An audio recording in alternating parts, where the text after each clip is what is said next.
من فيض مولانا الغفور قرآن رب العالمين جاء لنا نبراس نور فيه السعادة واليقين أسمى المعاني في السطور نسمو بها دنيا ودين نلقى الشفاعة في النشور بدلائل النور المبين في حفظه تحلو الأمور ما خاب من يرجو المعين نلقى الشفاعة في النشور بدلائل النور المبين بدلائل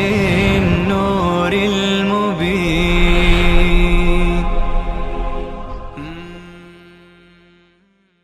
أعوذ بالله من الشيطان الرجيم. بسم الله الرحمن الرحيم. ولله ما في السماوات وما في الأرض. این تخویف اخروی هست و دلیل وسعت.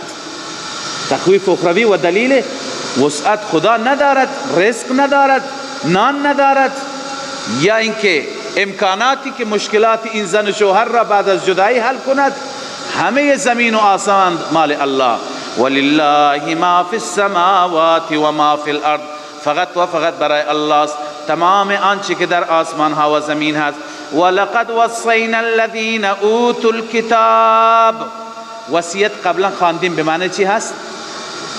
حکم تأکیدی، دستور تأکیدی.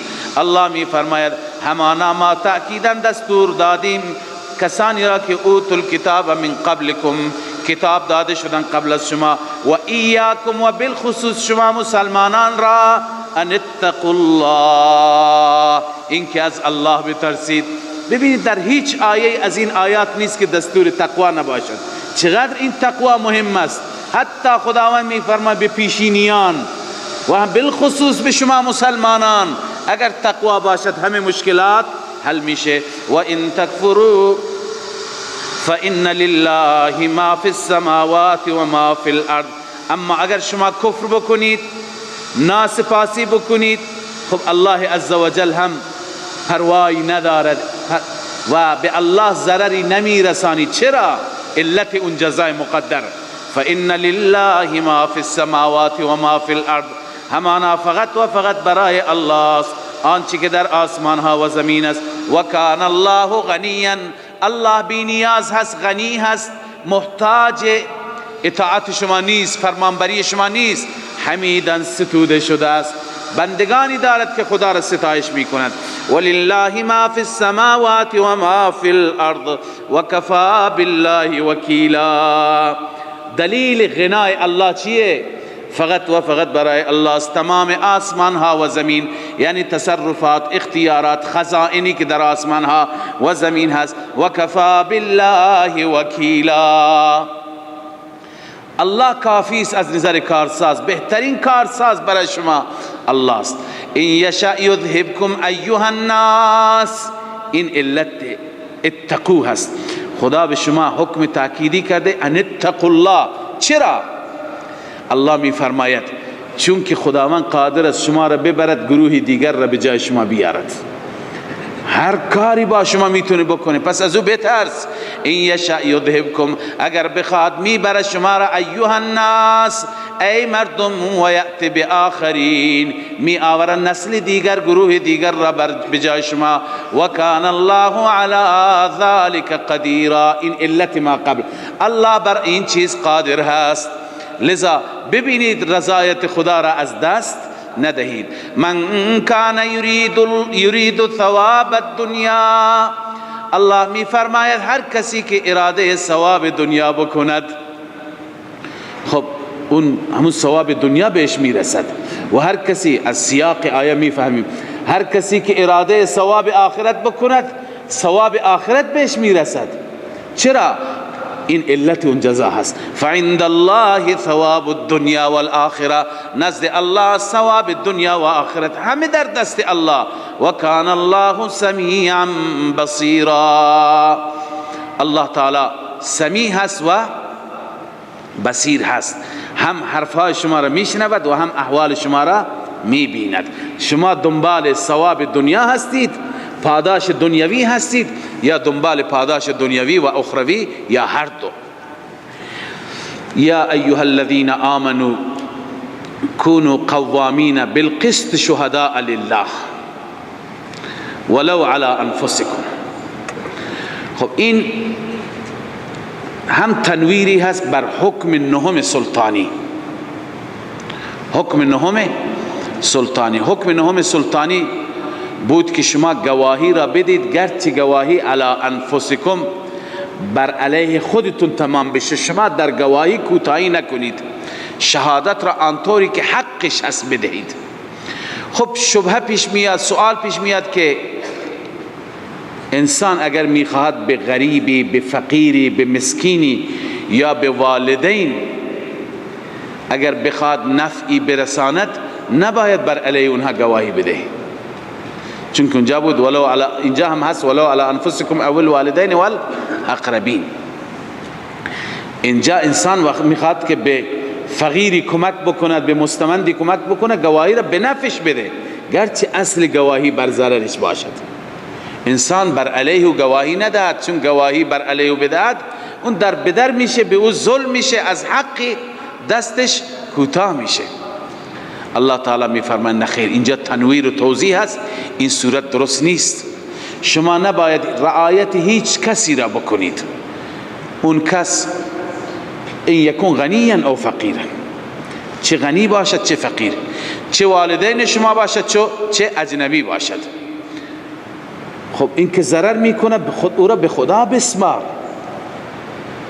خدا چیکار میکند؟ یغنی الله کلا من سعته، خداوند هر یکی را مستغنی میسازد، ضرری متوجه نیست. اینجا علامه خازن در تفسیر این میفرماید والمعنى وکلوا امرهم الى الله تعالی، شما گواهی حق بدهید، بقیه امرشون را به خدا بسپارید. وکلوا امرهم الى الله تعالی فهو اعلم بهم و بحالهم، خدا بهتر میداند نسبت به حال اونها. لذا شما فکر نکنید من گواهی بر علیه پدرم بدهم حق پدری را رعایت نکردم. نه، حق پدری همین است که شما صداقت داشته باشید. یا گواهی اگر بدهم بر علیه یتیم، به یتیم ظلم میشه. نه، الله میفرماید یا ایها الذین آمنوا كونوا قوامین بالقسط، ای مؤمنان شما قائم بالقسط باشید، یعنی انصاف و عدالت را چی بکنید؟ شما رعایت بکنید. شهداء لله، در حالی که گواهانی باشید برای الله، برای رضای خدا گواهی بدید. ولو علی انفسکم، گرچه این گواهی بر علیه خود شما تمام بشه، او الوالدین، گرچه بر علیه پدر و مادر شما، والاقربین، گرچه بر علیه خویشاوندان شما تمام بشه. خب اگر این خویشاوند پدر فقیر باشه به ضررش، الله می فرماید این یکن غنیا او فقیرا، اگر اون کسی که شما بر علیه او گواهی می دهید غنی باشد، توانگر باشد، او فقیرا، یا ناتوان و فقیر باشد، فالله اولا بهما، شما دلسوزی نکنید، خدا اولاست به اونها، خدا نزدیکتره، خدا منفعتشون را بهتر میدانه. شما دلسوز و خیرخواه نباشه، شما حق را بگید. فلا تتبعوا الهوى ان تعدلوا، شما پیروی هوایتان نکنید از اینکه عدالت کنید. شما پیروی هوا نکنید از اینکه چی؟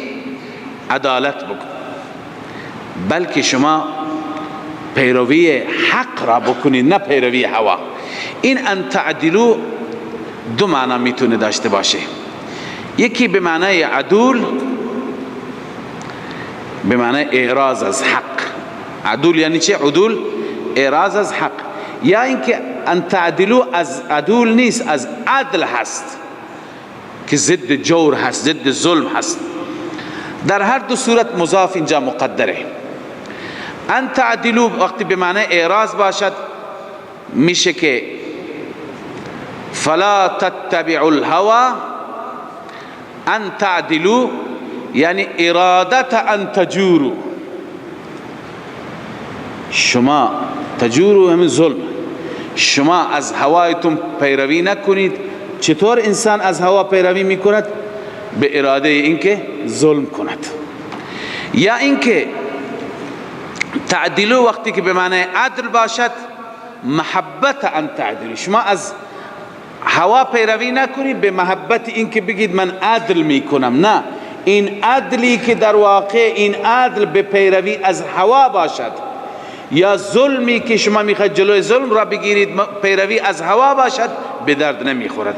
و ان تلووا او تعرضوا، اگر شما برگردید گردن خودتون را کج بکنید، همون به معنی اعراض میاد، او تعرضوا یا اعراض کنید، فان الله کان بما تعملون خبیرا، همانا الله عزوجل به آنچه که شما عمل میکنید خبر دارد.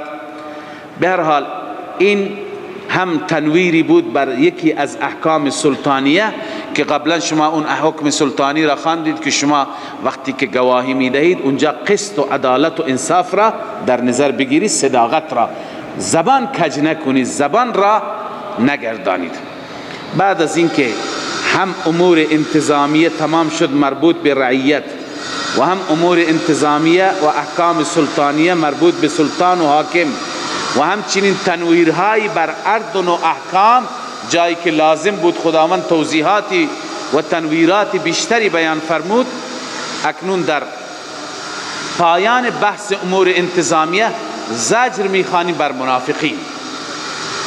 منافقین هر جا مخل بودند، هر جا مشکلات از اینها بود، الله تعالی بیان میفرماید یا ایها الذین آمنوا آمنوا بالله و رسوله، ای کسانی که آمنو ایمان آوردید، باللسان ایمان با زبان دارید، آمنو بالله و رسوله، بالقلب شما ایمان به قلب بیارید و ایمان به قرآن بیاورید، آمنو بالقلب والقرآن، آمنو بالله و رسوله.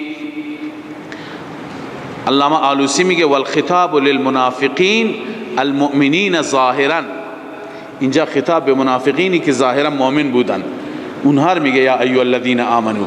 فمعنى اخلص الایمان، معنیش اینه که ای منافقان ایمانتان را خالص برای خدا بگردانید.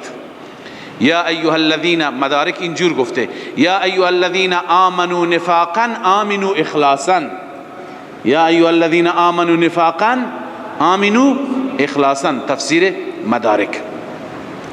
لذا الله می فرماید یا ایها الذین آمنوا آمنوا بالله و رسوله، شما ایمان خالص بیاورید به الله و رسولش، والکتاب الذی نزل علی رسوله، و همچنین ایمان بیاورید به کتابی که نازل فرموده بر رسولش، والکتاب الذی انزل من قبل، و همچنان ایمان بیاورید به آن کتابی که الله فرو فرستاده قبل از این، یعنی به تورات و انجیل.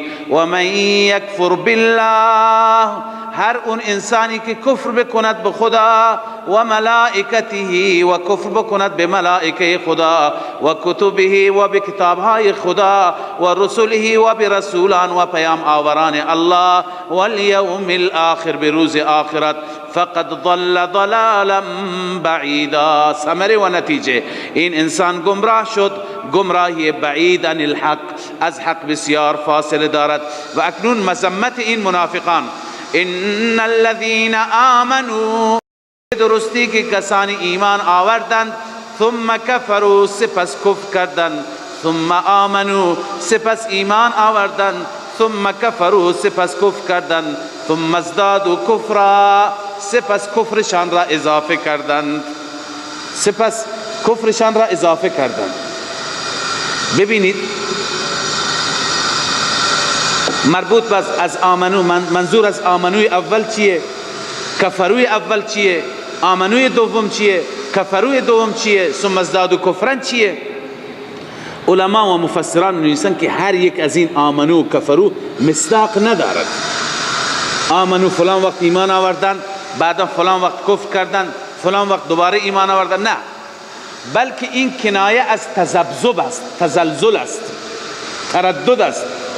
هی یک روزی که می‌بیند که شرایط ایمان برابره در صف مسلمانان، یه وقتی می‌بیند مسلمانان ضعیف در صف یهودی ها، یه وقتی می‌بیند که غنیمتی هست در جلو جلو پیشا پیش، یه وقتی می‌بیند که مشرکین همه جمع شدن، اون وقت با مشرکین ارتباط خصوصی دارد.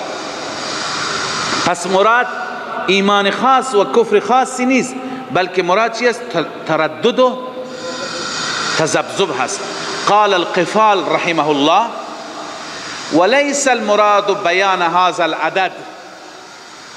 مراد این نیست که 4 بار ایمان 4 بار کفر، یا 2 بار ایمان و 2 بار 3 بار کفر، چون 3 تا کفر آمده نه، ثم کفروا ثم بعد ثم کفروا ثم ازدادوا کفر، 3 تا کفر و 2 تا ایمان. این 5 عدد لازم نیست، بل المراد ترددهم، بلکه مراد تردد هست. شاید 10 بار ایمان 10 بار کفر، یعنی 10 بار به سوی ایمان آمدن 10 بار به سوی کفر رفتن. کما قال مذبذبین بین ذلک لا اله هؤلاء ولا اله هؤلاء. پس اون مراد هست. این انسان هایی که تردد دارند در ایمان و کفر، الله می فرماید لم یکن الله لیغفر لهم، الله آنها را نمی بخشاید، ولا لیهدیهم سبیلا، نیست خداوند که آنها را مغفرت کند و نه اینکه آنها را هدایت کند بر راه راست. سبیلا یعنی الی سبیل الجنه، به راه بهشت اینها راهنمایی نمی شوند. بشر المنافقین، مژده بده این نوع منافقین را. این ذم منافقین هست، اما استهزاء و تمسخر هست که وعید را با بشارت و با مژده تعبیر میکنند. بشر المنافقین، بشارت بده، مژده بده منافقین را، بأن لهم عذابا الیما، به این که برای آنان عذاب دردناک هست. اینا چه کسانی هستند این منافقین؟ اوصاف منافقین. وصف اول الذين يتخذون الكافرين اولیاء من دون المؤمنین، کسانی هستند که کافرین را دوست صمیمی میگیرند بغیر از مؤمنین. ببینید یک چیزی هست، این نکته را توجه بکنیم، حتی خود ما فقط به منافقین مدینه فکر نکنید. همیشه عرض کردم که آیات را با عصر خودمون هم تطبیق بدیم. خیلی ها هستند که آداب و رسوم اسلامی و مسلمانان را دوست ندارند، آداب و رسوم غیر مسلمانان را دوست دارند. لباس پوشیدن اونها، نوع عروسی اونها، نوع مراسم اونها، نوع نشست و برخاست اونها، حتی زبان اونها. بسا مسلمانان هستند که از زبانشون خجالت میکشند و به زبانهای دیگه دوست دارند که صحبت بکنند. لذا این در واقع که انسان هم آداب اونها را دوست داشته باشد، هم رسوم اونها را دوست داشته باشد و هم عرض کنم که نوع زندگی اونها را دوست داشته باشد، این علامت نفاق است. حضرت شاه ولی الله رحمه الله فرموده که تمام صورتهایی که در صدر اسلام بوده امروز هم هست. صفات یهود امروز هم هست، صفات مسیحیان امروز هم هست، صفات منافقین امروز هم هست. لذا امروز باید مسلمانان آگاه باشند. خیلی ها هستند که با خودی ها دوست نیستند، اصلا با خودی ها نشست و برخاست ندارند، با بیگانگان، با غیر مسلمانان بیشتر دوست دارند که دوستی داشته باشند. اصلا بعضی از افراد هستند که بعد از مرگ کسی میدوند که این چی بوده، چه کار بوده، از بس که با خودی ها ارتباط نداشته. لذا الله تعالی اینجا میفرماید الذین یتخذون الکافرین اولیاء من دون المؤمنین، این منافقین کسانی هستند که کافرین را دوست صمیمی گرفتند بغیر از مؤمنان، با مؤمنان دوستی صمیمی ندارند. الله میفرماید ایبتغون عندهم العزه، آیا اینها عزت خودشون را اونجا میخواند، اونجا میطلبند؟ عزت اونجا نیست. فإن العزة لله جمیعا، همانا عزت فقط و فقط برای الله است، جمیعا همه عزت. لذا شما باید عزت را از الله بخواهید. الله چطور عزت میده؟ راهی که خدا تعیین کرده اون راه را بپیمایید. الله می فرماید وقد نزل علیکم فی الکتاب، این وصف سوم منافقین. وصف دوم این است که با مسلمانان دوستی نمی کنن، با کفار دوستی دارن. وصف سوم وقد نزل علیکم فی الکتاب، همانا نازل شده بر شما در کتاب، در سوره انعام، ان اذا سمعتم آیات الله، این که هرگاه شما بشنوید آیات الهی را، یکفر بها و یستهزأ بها، نسبت به آیات الهی کفر میشه، مسخره میشه. فلا تقعدوا معهم، با اونها ننشینید. یکی دیگر از خصال اونها اینه که مجالسشون مجالس مسخره هست، مسخره کتاب و سنت، مسخره انسانهای متشرع پایبند شریعت، مسخره اهل حق اهل دین. لذا الله می فرماید فلا تقعدوا معهم، با اونها ننشینید. آیا کلا قطع رابطه کنیم؟ نه، نشستن شما شاید برای اونها مفید بشه، اصلاح بشن. لذا حتی یخوضوا فی حدیث غیره، حتی که آنها وارد بشوند در سخنی دیگر. انکم اذا مثلهم، علت نهی، اگر شما نشستید به سخنان اونها گوش کردید، به خنده اونها قهقه زدید، با اونها همرنگ شدید، شما مثل اونها میشید. شما که مثل اونها بشید، خداوند روز قیامت همه کافرین و منافقین را یک جا جمع میکنند. ان الله جامع المنافقین والکافرین فی جهنم جمیعا، همانا الله جمع میکند منافقان را و کافران را در جهنم همگی را.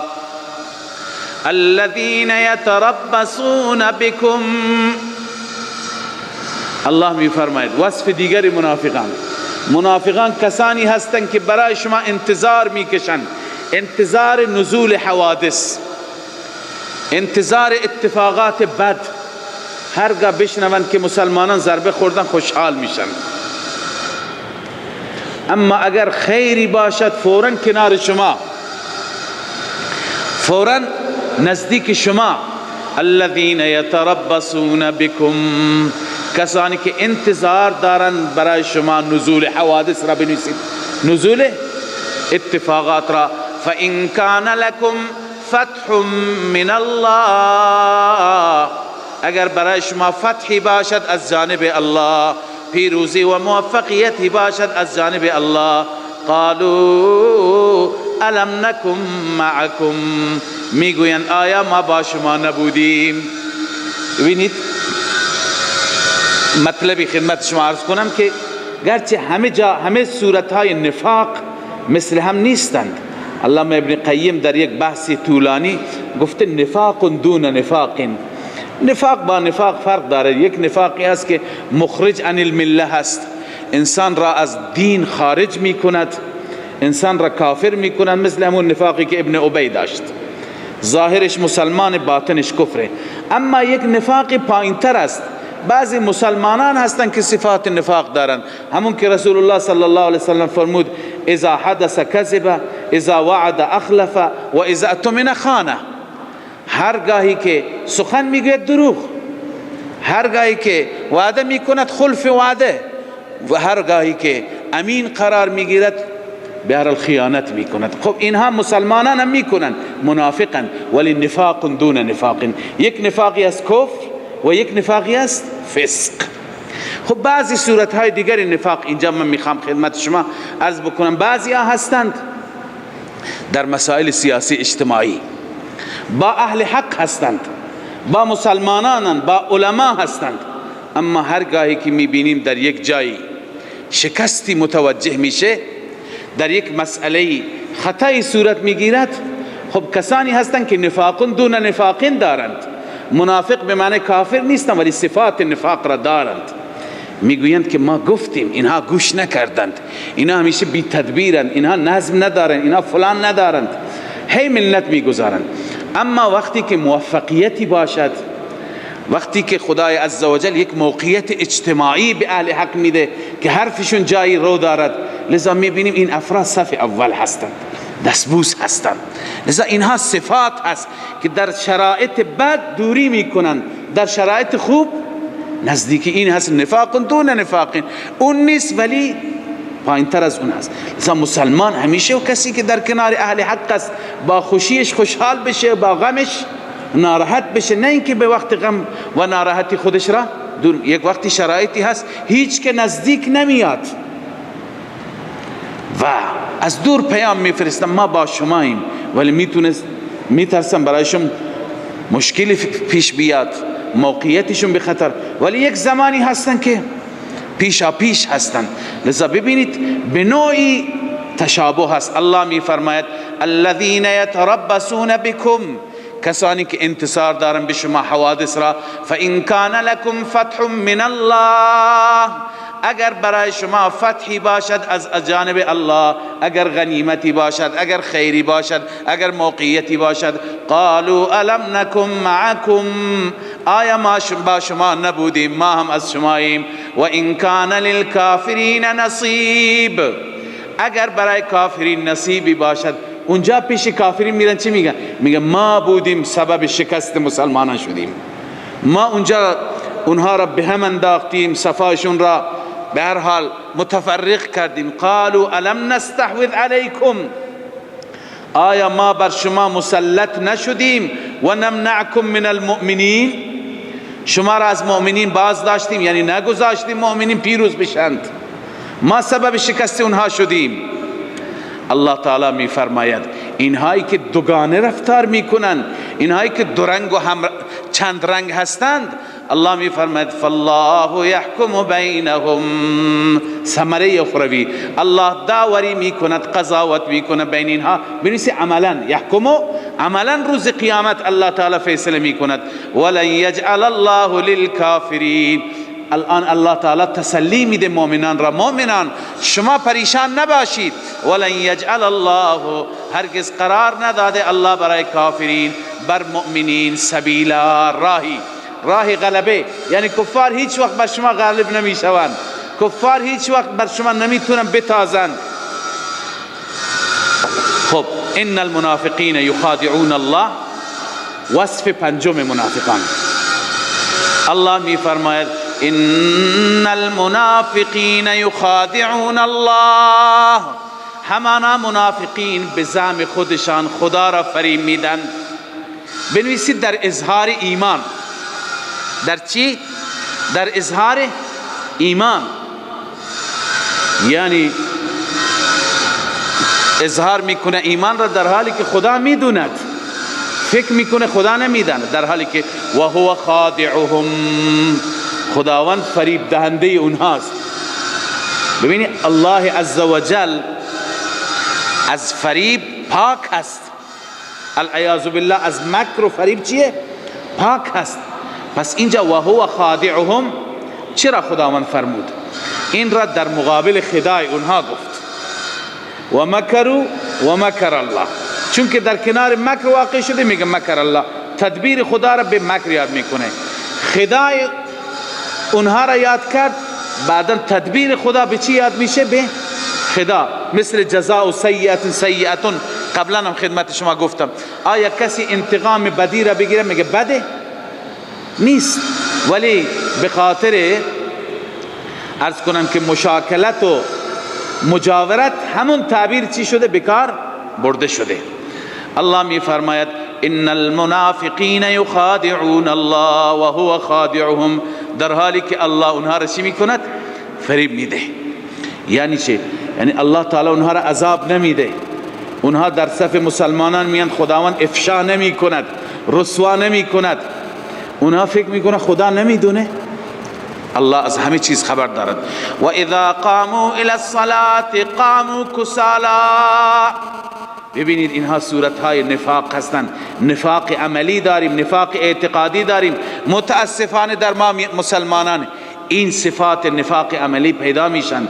هرگاه به نماز بلند میشن، بیدار میشن، قاموا کسالا. بلند میشن چی؟ کسل. واقعا کسی که صفات الله پناه بده نفاق در او باشه، نماز باری هست برای اون.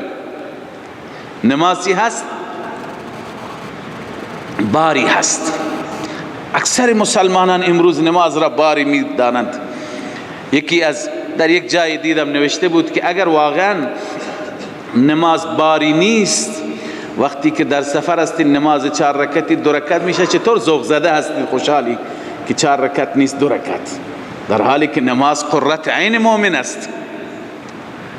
شما 4 رکعت را وقتی که 2 رکعت میخوانی خوشحالی راحتی، یا وقتی که نمازت را تمام میکنی احساس میکنی باری کم شد. نماز را برگزار میکنی میگی راحت شدم، در حالی که رسول الله میگه نماز راحتی در نماز هست.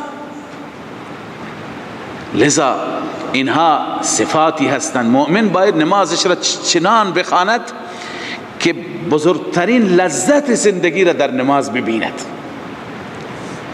وقتی که اینطور باشد انسان وارد نماز که بشه تازه لذت شروع میشه، نه اینکه نماز تمام بشه لذت شروع میشه. لذا الله می فرماید و اذا قاموا الى الصلاة قاموا کسالا. هرگاه که می ایستند به سوی نماز، قاموا کسالا، کسل می ایستند، بیحال می ایستند. یراؤون الناس. خب وصف پنجم یخادعون الله بود. وصف ششم و اذا قاموا الى الصلاة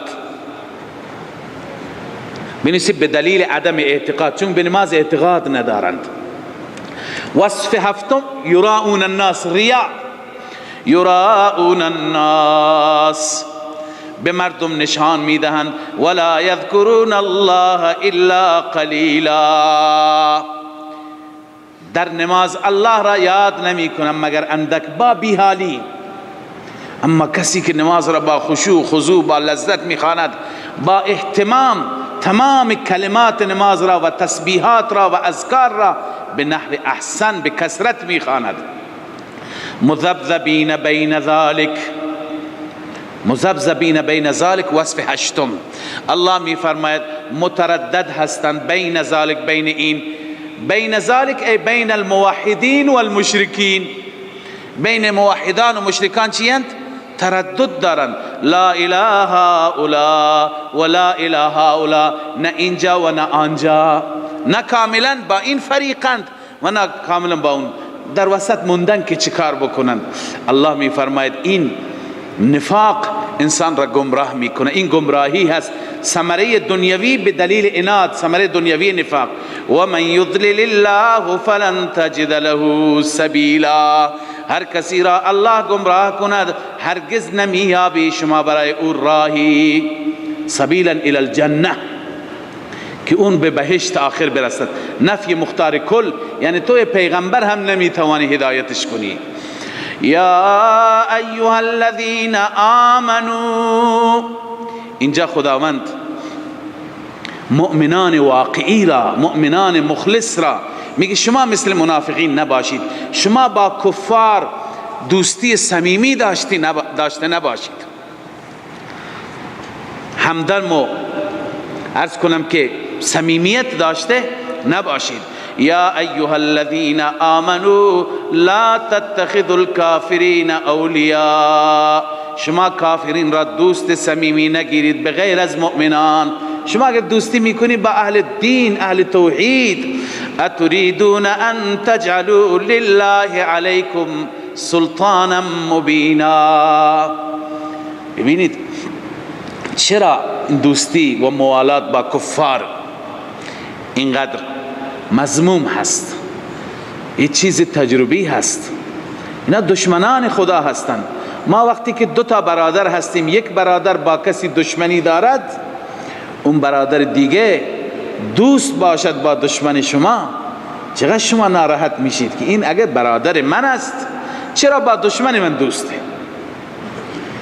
وقتی که ما بنده خدا، مخلص خدا، مؤمن به خدا، مطیع خدا باشیم، چرا با دشمن خدا، اون کسی که خدا را قبول ندارد، اون کسی که نسبت به خدا شریک قائل است، ما با او صمیمیت داشته باشیم؟ خوب گاهی خواندیم قبلا که مسائل کاری، باری، تجاری اونها جای خود، اما صمیمیت، چنان صمیمیت که انسان متأثر بشه از احوالشان، متأثر بشه از عادات و زندگیشان و اونها را در زندگی خود پیاده بکنه.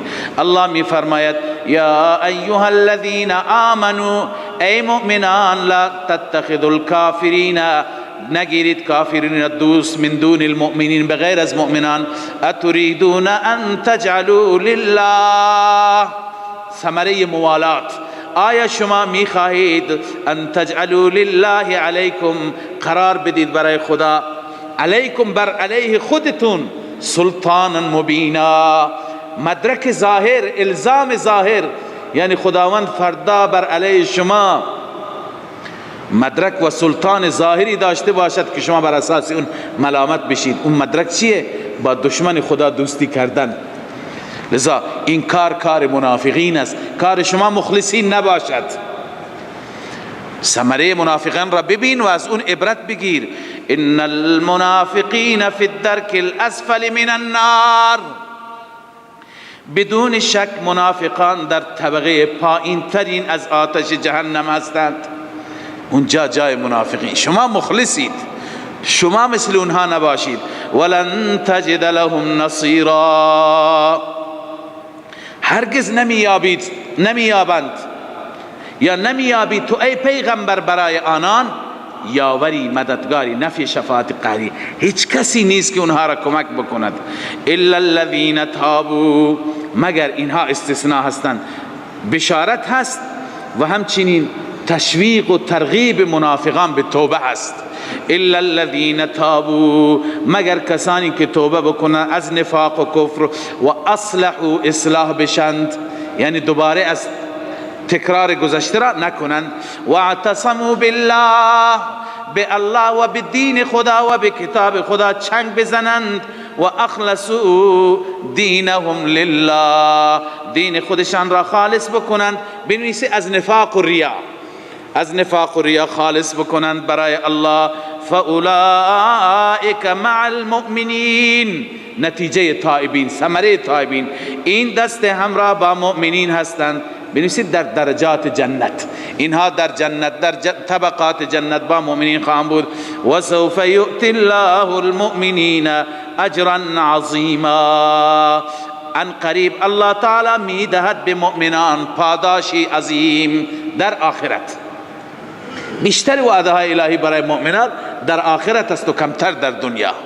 لذا الله در آخرت به مؤمنان اجر و پاداش بزرگ میدهد. ما یفعل الله بعذابکم، اینجا خداوند تشویق به توبه کرد، نه الا الذین تابوا. هر جا خداوند تشویق به توبه میکند. خدا دوست داره بندگانش توبه بکنند، رجوع کنند به سوی خدا، برگردند به سوی حق. چون که خدا میفرماید من که شما را عذاب بدهم به من چه سودی میرسد؟ چرا عذاب بدهم در صورتی که شما سپاسگزار باشید و مؤمن باشید؟ هرگز شما را خدا عذاب نمیده. ما یفعل الله بعذابکم، چه میکند خدا با عذاب شما؟ ان شکرتم و آمنتم، اگر شما شکرگزار باشید. و آمنتم طریقه شکر است. چطور ما شکرگزار خدا باشیم؟ آمنتم، ایمان صادقانه. ایمان درست و صادقانه چی میشه؟ سبب شکر. و کان الله شاکرا علیما، اگر ایمان داشتید شاکر بودید خدا هم شاکر خواهد بود، یعنی قدردان. کان الله شاکرا، خداوند هم قدردانی میکند از ایمان شما، از اخلاص شما، از عمل صالح شما. علیما، خدا خوب میداند، اخلاص را میداند. اونی که از روی ریا باشد هم میداند، اونی که بر اساس اخلاص خدا ترسی و تقوا باشد هم میداند. صدق الله العظیم. من فيض مولانا الغفور قرآن رب العالمين جاء لنا نبراس نور فيه السعادة واليقين أسمى المعاني في السطور نسمو بها دنيا ودين نلقى الشفاعة في النشور بدلائل النور المبين في حفظه تحلو الأمور ما خاب من يرجو المعين نلقى الشفاعة في النشور بدلائل النور المبين بدلائل النور المبين